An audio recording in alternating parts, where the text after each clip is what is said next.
Name any major American city, and it will likely have a railroad running through it. Urban centers are almost ubiquitously built around train tracks. But as governments embraced the airport and highway systems, the rails became a gray area, an industrial back-of-house reserved for moving freight. Nowhere is this more evident than in Rockford, Illinois. Around the nation, passenger train service is expanding, and cities like Rockford may see increased investment in their rails. City leadership has teamed with Union Pacific to establish service for over 13,000 commuters to Chicago. The new train station will be located at a historical building in the southern downtown area, connected to an abandoned 55-acre switching yard. This Capstone project reimagines this tract as Rockford Station Park, composed of a regional park and urbanized mixed-use development. Together, they will create Rockford's new front door into the city.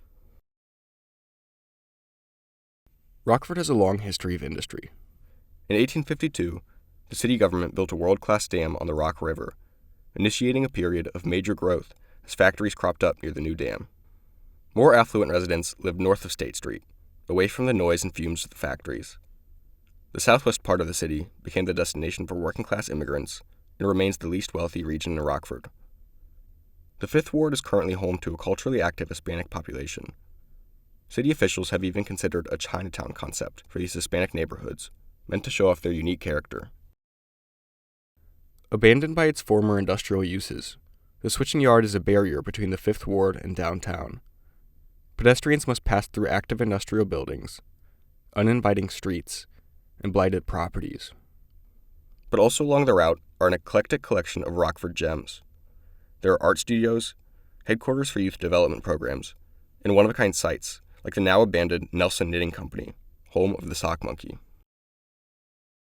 In the design of Rockford Station Park, 4 key goals are identified.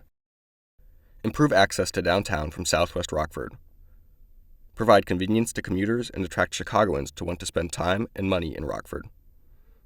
Provide mixed-income housing and much-needed commercial options for southwest Rockford residents.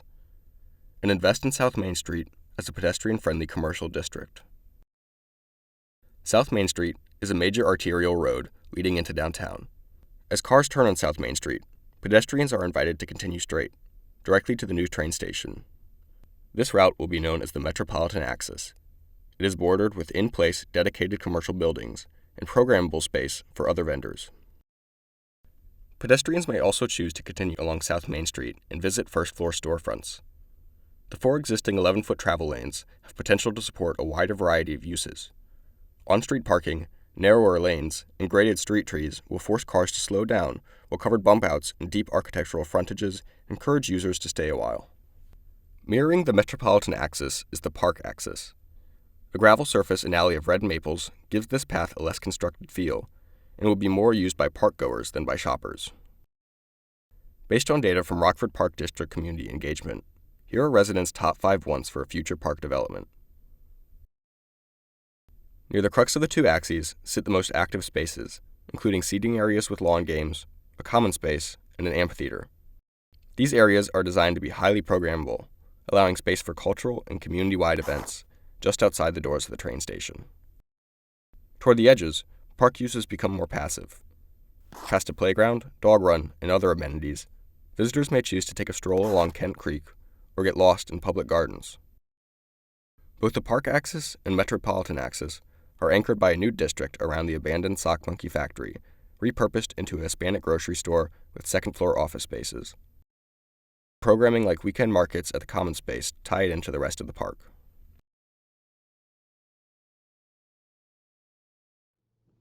To manage rain events, the edges of the park are armored with stormwater management strategies that treat water as it drains into Kent Creek.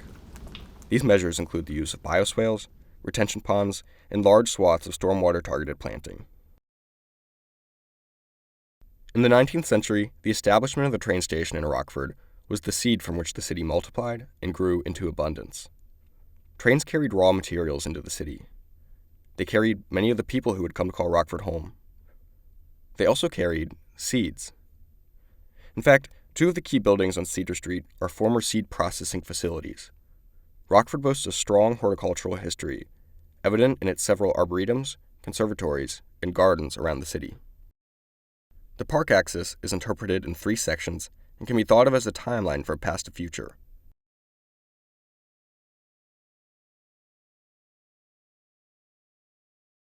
The southern section is themed after native Illinois prairies and glacial formations. Rolling hills mimic glacial geology, which visitors may admire from a small watchtower. Landforms like eskers, drumlins, and crater lakes capture water for on-site reuse. The next step in the timeline is the agricultural landscape, arranged in a radial grid. It includes a food orchard and rentable garden allotment plots, which will be rented by private gardeners and adjacent farm-to-table restaurants. The agricultural landscape overlaps with the infrastructural landscape, in which a more orthogonal, industrial aesthetic prevails. The paths here follow the old train lines and encourage users to lose themselves in a meditative walk. Certain rooms within the walk are used to tell a historical narrative, such as the Rose Garden dedicated to Griffith Buck, a Rockford horticulturalist famous for his work breeding roses. Both axes terminate at the train station itself. It retains an industrial feeling while evoking images of a well-lit greenhouse. Like a greenhouse, it will be an incubator for prosperity and growth within the city. As a mighty oak tree provides habitat for many creatures, so too can Rockford Station Park support the city ecosystem. Its realization would establish it as a valued community anchor for Southwest Rockford residents, a favorite route for cyclists, and an exciting destination for Chicagoans. Rockford's train switching yard has lied dormant for several years. With some care and investment, who knows to what heights it may grow.